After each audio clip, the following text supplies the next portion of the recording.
Hey, DeAndre, I'm Mike Trudell with the Lakers Inspector Sportsnet. Welcome back to LA. Yes, sir. I know you spent 9 years here with the Clippers, but just wondering, DeAndre, if you had any initial inclinations about like how you fit into this team, if you've talked about anything with Coach Vogel and just some of the teammates that you now have, guys that you've gone against for so many years, how you think you fit into that mix. Well, first of all, I'm extremely excited. I want to thank everybody for this opportunity. I think that my role for any team that I'm on pretty much stays the same. I'm coming in to defend the basketball, try to change shots and alter shots at the rim, rebound the basketball, get my teammates open as best as possible, and keep possessions alive for us, and be a great force on both ends of the basketball floor, and be a great locker room guy. And that's pretty much been my niche and my my thing that I bring to every team that I'm on. And I'm excited to get here and get to work with these guys, and being able to have multiple lob threats now again with this team is going to be great, especially with the playmakers that we have and the unselfish guys that we have on this team. Is going to be great. And it gets to be able to space the floor a little bit with guys playing in the dunker and having, like I said, multiple playmakers and shooters spaced. So I think at times, we're going to play big. I think at times we're going to play small. It's obviously whatever the game is needing at that moment in time. We're going to be able to adjust to that because we're so versatile. And DeAndre, just to follow up on that, about Russ and LeBron specifically, all of the momentum that they create towards the rim, how does playing like that appeal to somebody like you? For me, it's great. Those guys being able to have such speed and strength, being able to get downhill so quickly, it puts a lot of pressure on defenses. And, when you're big playing in that dunker area, you kind of find where you'll be open, whether it's a shuffle pass, whether it's a lob. And like I said, those guys are so great at finding the open man and making the defenses pay for coverages and schemes that they may come up with is going to be great. And I just need to be ready to catch the basketball or catch a lob or screen in for a shooter. But when you have that many threats on one team, I think that it's going to be very beneficial to us. All right, we'll go over to Dan, please. Hey Jay, what's up, man? Good to see you. What's up, Dan? I know, right? It's like 2011. You had opportunities with the Clippers to win titles. You had an opportunity last year. How have those opportunities not coming to fruition kind of shaped your approach to the game over time? And I guess, what do you think of the opportunity you have in front of you this year with this group? I think the opportunity is the same. But I do think, and the way that I approach the game is the same. Obviously, as you get older and you start to see different things, and obviously with the Clippers teams, we had some bad luck. On the team I was on last year, we had a little bad luck with injuries and some small things like that. But you never want to take it for granted. You want to come in and do everything you can to try to stay as healthy as you possibly can, and learn from the game before, but not harp on it as much. Move on to the next thing, because it is a long season. You kind of got to have a quick memory, but be able to adjust as much as possible. And I'm excited to be able to be here and gel with these guys and build chemistry. And it's gonna be a process, but I think we're all ready and excited for it. Welcome back, man. Thanks, man. All right, over to Dave McMenamin, please. Hey, DeAndre, good to see you. What's up, Dave? With the ESPN. It was widely reported when you went to Brooklyn that a big factor in that career move was the relationship you shared with Kevin Durant and Kyrie Irving. So how do you reflect on your time in Brooklyn, and where do things stand with your relationship with those former teammates? We're definitely not friends anymore. So, no, I'm joking. We're friends before basketball, after basketball, and I think ultimately we all just want to be happy. And being able to compete is something that is very important to me, and they understand that. And we're brothers beyond basketball. So us being teammates or not isn't going to reflect or affect our relationship. I did have a great time in Brooklyn the 2 years that I was there, being able to experience that culture in New York. My family being able to experience that culture in New York, and being able to live in that city and play for that team was awesome. And I have a ton of memories, for the 2 years that I was there, and I won't forget those. But I'm definitely excited to start this next chapter.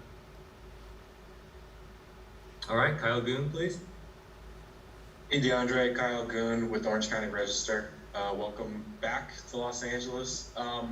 Just maybe a sort of a follow-up to Dave's question, but is it kind of weird to? I mean, the Lakers and the Nets have been kind of peering at each other from across the coast. Sort of, a lot of people were talking about them as a lot of people describe them as the favorites for the finals last year.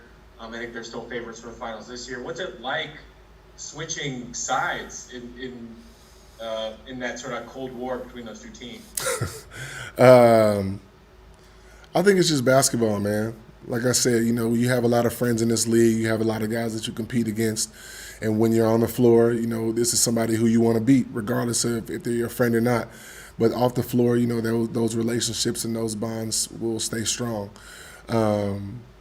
But I think that I'm just excited to be a part of a team that's chasing the championship. Just like I'm sure there are another handful of teams that are doing the same thing. But just to be able to be with a team like this with guys that you respect and guys that you've competed against for the past, going into my 14th season has been great. And, seeing, I wonder what it would be like to play with this guy. And you always think about that, whether you tell people or not. And now being able to have the opportunity, I think is going to be great. All right, Bill Oram, please. Hey DeAndre, Bill Orm with The Athletic. I guess I just have to ask, so what guy, is it obvious? I mean, you said you're thinking maybe you've always wanted to play with this guy or that guy. Who are the guys on this team maybe that you've been thinking about that with throughout your career? Obviously, as a big, when I was in high school, like a guy that I watched all the time was Dwight Howard. And obviously we never had a chance to be teammates before, but competed against him a ton when he was in Orlando and, a couple other teams, and it's been great. So being able to see him and now we're teammates is awesome. Obviously, guys like LeBron and Russ and AD being able to be opponents of these guys for so long, and especially Russ and AD in the Western Conference when we were there for so long, seeing those guys 3-4 times a year. Russ coming downhill, angrily aggressive every time was very tough. And now being able to be like, okay, well, now I can see what this would be like to be a teammate with this guy, and knowing I don't have to contest him at the rim, every night, because he's just that fierce of a competitor. He keeps going. And AD the same way. His skill set is so very high, and he can score on the 3 different planes of the basketball floor, and with that, being able to be a great defender is great. So being able to have that next to you is awesome. And LeBron has been a winner in this league for a long time, and being able to orchestrate offenses and defenses, being a team leader out there, somebody who is been a leader and a winner throughout his career is great. And now being able to be a teammate and of somebody with that high of basketball IQ and an unselfish player like that, I'm really excited to finally be teammates with these guys. All right, we'll do last 2 questions. We'll start with Ian, please.